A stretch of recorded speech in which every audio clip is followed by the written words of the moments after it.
Guys, I just wrote a 500-word short story for National Geographic's Plastic or Planet writing contest. They've partnered with Wattpad to fight against single-use plastics. I wrote this entire story over the last hour, so I'm not sure how good it is. So if you could check it out, let me know what you think. Let me know if there's any ways we can make it better. I'd really, really appreciate it. The link is in the description below. Effie Jordan looked at her father through the thick visor of her goggles and gave him a thumbs up. Oxygen bubbles spilled out of the regulator of their masks and danced to the surface as they made their descent. She had spent nearly every waking moment of her life in the water with her father, famed oceanographer Ralph Jordan. They knew the dangers, but also knew they were humanity's best hope. The world was dying, the air was toxic, and the oceans were polluted.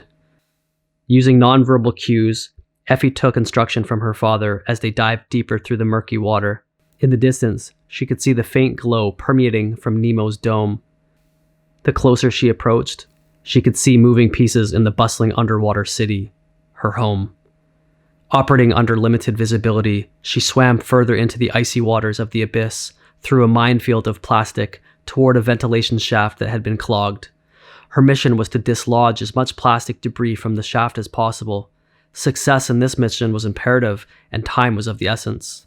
Without a constant flow of water through the oxygen extraction filters, the city would suffocate. 2 other dive teams previously were sent, but they never returned.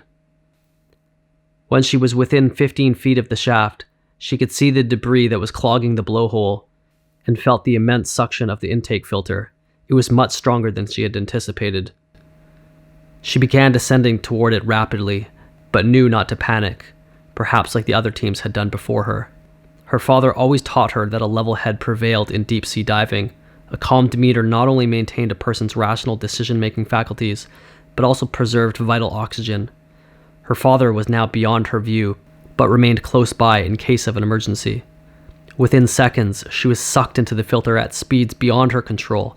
Effie slammed into the grate, causing her to wince in pain and let the last bit of air escape her lungs. The bubbles were quickly swallowed by the dark black hole, and the vortex nearly pulled her mask off her face. The mighty force made it nearly impossible to breathe, and even harder to move. Pinned and barely able to move, Effie thought about her father and fought. A warning light flashed on her wrist, indicating her oxygen levels were running low. Stay calm, she continued to tell herself, running the mantra through her head as she was trained to do. The future of humankind depended on her. The weight of that realization was nearly as crushing as the force of the intake shaft. If she failed, humanity failed. What a sad and regretful fall from grace that would be, for a once prosperous civilization now reduced to living in a bubble on the bottom of the ocean. One last breath before it was death by plastic. But there was still hope.